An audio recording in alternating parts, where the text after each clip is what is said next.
Welcome to the Evolution of Mom. We are your hosts, Amy and Charisse. We hope you enjoyed our last episode on health in general. Today we're going to dive a little bit deeper into physical health. Why it's important is you're healthy until you're not. Yes. You only really get one body. And honestly, would you show up as a friend if you treated your body like the way you do? Does that make sense? It does. Right? Because we tend to treat our bodies like crap. We do. And they still show up for us every single day. Mm-hmm. And it's unconscious. Yeah. Like a friend or like an employee, like your body works for you. It does. And if you're crapping on your employee all day that works for you, how long do you think they're going to show up for you and work for you in that way? And I don't know about you, but I plan to live a super active, healthy life. Absolutely. Retirement is not sitting on a couch for me. No. And I actually can't picture ever retiring, to be super honest. I picture myself doing stuff like this until I'm hella old. Right? I mean, we'll still be sitting on a couch. I know. It'll be an upgraded couch. Granny buns and... Oh, 100%. 100%. Anyways, and I want that. I want that. And, physical health, it's one thing you have until you don't. And unless you've experienced it, like the don't part, it's hard to wrap your head around. It's easy to just keep going how you're going because you can justify, oh, I'm fine. I don't get sick. I don't have physical ailments. That's all a right now. And when you can't come at it from a space of experience, I get why that's hard. Coming at it from a space of experience like myself, where my physical health has been a challenge for as long as I can remember, and especially as soon as I hit into my teen years, it makes a huge difference knowing what it's like to be unhealthy and now healthy compared to trying to wrap your head around it before that. It's everything. Your physical health is genuinely everything. Doing something from a space of chronic illness, of chronic pain, of even mental struggles and all of those things, because that's physical, and we're going to kind of blend those together over the next 2 episodes. It runs your whole life. You do your best. You still do the things. I still went to school, went to college, had, a family and all of these things, but holy, is it challenging to do. It's exhausting. And you feel less and less inclined to dive into yourself and help yourself as much as you can because you're working so hard on just pretending that it's not there so that you can be a part of your family. You can be a part of the joys of life. But it's not the way to come at a chronic illness. It's actually way more valuable to dive into it and to fight hard to get out. And that is something I absolutely wished I had done sooner, but I'm so grateful that I have done now because it genuinely runs your life. And when we talk about physical health today, we're not going to say we're just talking about working out and moving your body. It's a lot of the examples we're going to use today, but your physical health is about so much more than you would think. Your whole body is a community, and that community is your mental health. It's your gut health. It's your liver function. It is, and they all work together. And if one isn't doing well, it's not long before the rest of the community gets caught up and starts suffering in its own way. And so I really, today, a big takeaway definitely is picturing your physical health as more than just, my knee hurts or, those things. And knowing that it is different for everybody and that journey is yours. It's very individualistic. And so we'll come at it from different angles today, but definitely make sure that you're thinking of it as you as an individual and how can this help you as an individual, this information we're going to be giving you. Yeah. For me as a registered massage therapist for the last 13 years, and I know you've come in this space as well, educating people on their bodies and their physical health is one of the main things about being an RMT that you have. But I always noticed a difference. I noticed a difference between patients and their recovery rate. So some of them would come in with this mindset that they weren't really going to let it define them. And they wanted to know about their bodies. They wanted to know how it works. They wanted to know what they could do to heal it. And they would dive right in. And then there were other patients that I would see that would come at it from a space of, this is my life now. And they would have this mindset and this identity with what it was that they were struggling with, and just this overall acceptance of what their pain was, instead of diving a little bit further. Like, so many people can get over consumed with your diagnosis and allow it to become a part of your identity. And something that's outside of your control. Yeah. And I'm doing air quotations. Yeah. And that's really the big question though, right? Is like, how do you move from this space of, okay, I understand what is going on. I understand what is injured, or I understand my diagnosis or whatever. And how do I change it? How do I don't let it to become a part of my identity. Mm-hmm. It's about taking it on as your responsibility, but not as a part of who you are. Yeah. When we're, diving into these things of, I've been diagnosed with this, I have this injury, I have this, and I know you've experienced this with your patients, I did with mine. Okay, what's the one thing I can do? They don't have that curiosity about their body. They want to come to you once a week, and that's their only thing they're doing. Fix me. Fix me. Fix me. Yeah. No, okay, I don't need to hear about that. I'm not going to do the stretches you give me. I'm not, right? There are those two different. At least they're honest. That's right. They're those two different people, the people who feel in charge of their health and who are going to take the action and do, the education and all those things. And I think that's what I know we both love about that part of our life, is the education aspect. But that's all we can give people. They have to take that step for themselves. And so taking on that, yes, it is your responsibility. How you show up for your sickness, for your injuries is super important, but not taking it on as your identity. It's very easy, and believe me, I know this as someone with chronic illness, to take it on as, this is my life, this is my identity, this happened to me, woe is me. We get into a little bit of a victim mindset, and that's pretty, it's an easy place to go, and I understand that. Yeah. It is, and it's okay to go there sometimes. It's how you pick yourself back up out of it, and what are you going to do to keep moving forward. I think like the majority of a healing journey is actually mindset. Yes. It's overcoming what has given to you. It's overcoming that adversity. And that is in anything that you're given along the way, like mental, emotional, physical, spiritual pain. It's about overcoming that adversity and not letting it define you. It actually becomes a part of your story that you can use for power in the future. Yes, and strength. And it's such the beautiful place, right? When we talk about our bodies, movement is such a key thing in terms of body healing. Mm-hmm. Our bodies are designed to move. If we look back to caveman days, we didn't spend very much time sitting and being stagnant or doing the same thing day in and day out.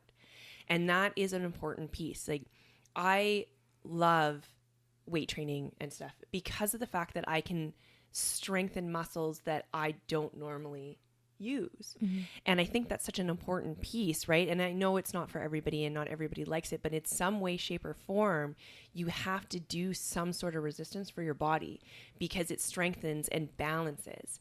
And I think the more we became stagnant, the more our bodies started to get thrown out of balance. And it's so easy to sit in that space when you are in pain and just not do anything about it. And just like allow it to overcome you, and you rest and you do what you need to do. But you don't get up. You don't move forward. You don't ask what you can do in that moment to make it better. Mm-hmm. And it is, or you don't take on the little movement first. You see it as this big, overwhelming thing. And being injured and being sick or all of these things, it is overwhelming. It's an extremely overwhelming space to be in, but you can't live in that overwhelm. You have to be able to take, what's this baby step? Have a goal. Okay, my goal was to be pain-free. Now, what baby steps do I need to take so that what's that first little thing that I can do? Yeah. Right? Our body is constantly trying to heal itself. That's what it does. It loves being in a state of homeostasis, which is just your individual state of balance. Everyone's is different. And Always what's going to working help to get you back to balance. might not help me. What helped me might not help you. That's why it's such an important journey to go on to find out what's yours. Yeah. I personally don't like weight training. I've done it. It's something I'm in the middle on. Yeah. It's something I want to build towards. Absolutely. But for example, I really dislike running. Some people love to run, and I understand why. They love running like I love yoga because it gives them that sense of movement, accomplishment, those, incredible hormones that get released in your body when you're working in a positive way. Coming at movement has to come from a healthy mindset. If you come at movement from a space of, I hate my body, I hate that this is happening, this makes me angry, it's not healthy. Mm-hmm. You're not going to want to get up that next morning and do it again. Yeah. Whereas with me, when I shifted my mental capacity and mental health around, I'm going to move my body today because it's the only one I get. I love it. It works for me. I'm going to work for it too. And I know that this helps me every day. And I mean, it's a good thing to really identify like good pain and bad pain. All pain, though, in general, is like a fire alarm. Mm-hmm. It's an indication that something is going on in your body that you need to pay attention for. And I think one of the things that ends up kind of backwards is we treat the fire alarm instead of investigating. And that is such a huge mindset shift change, because if we heard a fire alarm, would we just treat the fire alarm, or would we go and look for where the fire is or the reason why it's actually going off? Yes. Right. And I think understanding what good pain and bad pain is, I've had a lot of patients who can't even really describe to me pain. They just understand that they're in pain, but there's no difference between like a weight training pain and a muscle soreness or like a joint pain. And there's should be a difference. And that would be where I would say there's a disconnect between the body and the mind. And a lot of times what happens with pain is that I have people all the time that would come in and say, oh, I have super high pain threshold. And as you start working through stuff, you actually realize that they don't. But the pain signal was so high for so long that their brain turned it down, because it said, oh, hey, there's a fire alarm, mm-hmm. and you're not obviously treating the fire. So we're just going to turn it down and numb it out, because the brain, again, your body wants to stay kind of in homeostasis. So the best thing that it can do is just turn down the signal. Mm. And fire's still there. Fire's still there. Yeah. But you have to cope and live your life. Yeah. So like part of my job has been reconnecting the mind with the body, right? Reconnecting that pain signal so that their body can understand what good pain and what bad pain is. Mm-hmm. And that there's a difference, because pain in general is actually a catalyst for growth. You don't grow at the gym if you're not sore. Yeah. You don't grow it, like as a massage therapist, even we have to break down the tissues in order to rebuild the tissues, mm-hmm. right? Like there's always that element of pain that comes with change. Mm-hmm. And the mental pain that comes along with it. Yeah. It's a hurdle to take that first action sometimes. But action beats out fear. Even if it's a small action towards your goal, it's going to get easier and easier, and it's going to get better and better. I love that you brought up root cause over what's actually being presented. It's one of, I think, the biggest problems we have in health, in people's mindset, in just about everything, is that we are not taught or conditioned even to think about what's the root cause here. With my condition, it was constantly a Band-Aid. Everyone I went to help or ask for help from was giving me a Band-Aid. And no one ever even had me thinking in a way of, why is my life this way? It was just, this is my life. Yeah. This is your life. Here's a Band-Aid we're going to try and give you to see if it works. And if this Band-Aid doesn't work, look, we got a whole box of Band-Aids. Well, how often do we experience that though, right? Like we're like, we have pain. Yep. It's uncomfortable. I want to get rid of it. Yep. Now. And so we don't look to why it's there. It's just that immediate, like, the fire alarm's going off. Let's shut it off. Mm-hmm. We don't want to pay attention to it anymore. So we look to things to numb ourselves out, or to treat the symptom instead of actually treating what's going on, right? Because we just know that pain is uncomfortable. We don't want it. Yeah. When we should be searching for water to put that fire out. Yeah. And sometimes that journey and that search can be a long journey. Yeah. Like I said, everyone's an individual. That journey has to be something you take on for yourself. We are responsible for our bodies. We're responsible for our health. So if you go to see someone and it doesn't sit well with you, you can't give up. You can't walk out and be like, well, they don't think I can be helped, so this is my life now. Yeah. Right? You have to keep going. There are thousands of different therapies, of different modalities, of different ways of healing your body, of different ways of looking at your body from a mental space. This journey of sickness to health, and I still have a ways to go, but I'm in a place where I never imagined I even could be. This journey has taught me so much about the complexity of health. It is about so much more than just your physical health, just that pain, just that fire alarm. It's about all of the things around it that are feeding that fire, that are causing it to grow, and that you're not paying attention to. Yeah. And there's so many layers whenever there is pain, right? And there's specialists kind of for everything. And I want you to understand, because I often get this question from a lot of my patients is, what's better, like physio or chiro or massage and I said, they all treat a different piece of the puzzle. One treats bones, one treats soft tissue, one treats joints, right? And so understanding that they all have value, but they all have a different piece of the puzzle. And sometimes you need to keep on looking at what another piece of the puzzle is, and not just like, okay, this symptom's left-standing, but I still have this, right?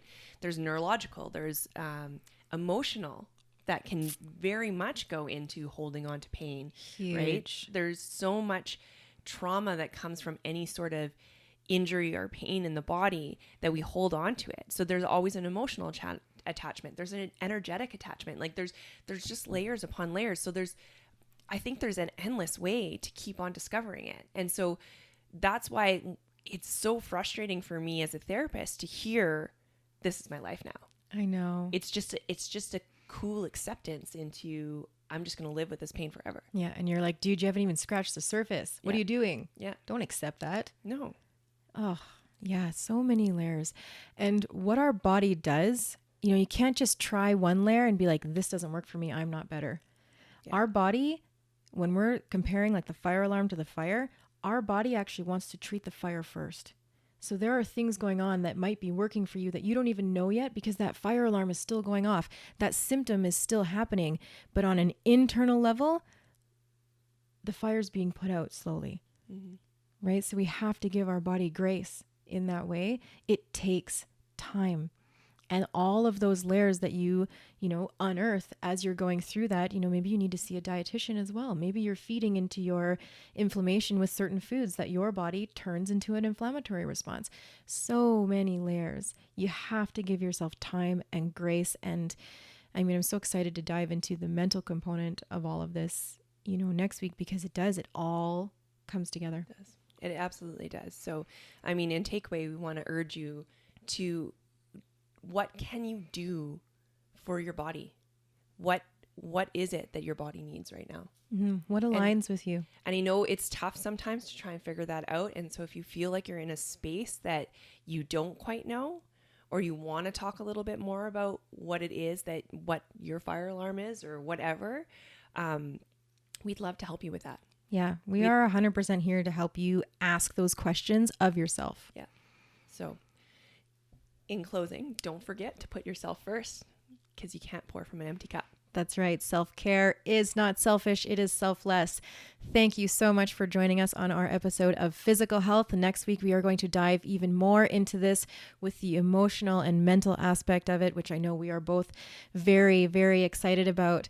Now, you can connect with us, find us in so many different ways, and we want to find and connect with you. We are absolutely here to support you, to be a space for you, to connect with you in that way when maybe you feel like you don't have someone else in your life to connect with. We are on Instagram. We go live every Friday night on our Instagram, and we would love to have you there. We call it Bevies and BS. It's a very casual space where we unpack certain topics, unpack the week, whatever it is we feel our people need to hear. We have a Facebook community where we are gathering beautiful people to come together and support one another. We're very excited for that one. That's going to be a more intimate space where we come together once a month on the last Tuesday of every month in an intimate Zoom call, and we can't wait for that. We would love to see you and connect with you in any of these ways. We also offer free half-hour tea time calls with us, with individual. It doesn't matter. However you feel comfortable, we would love to connect with you and hold space for you. As always, thank you so much to the Next Level University. You guys are amazing. We could not have done this without you, Kevin and Ellen. We appreciate your coaching, your guidance, your podcast setup. Thank you so much. We'll see you guys next time. Bye. Bye.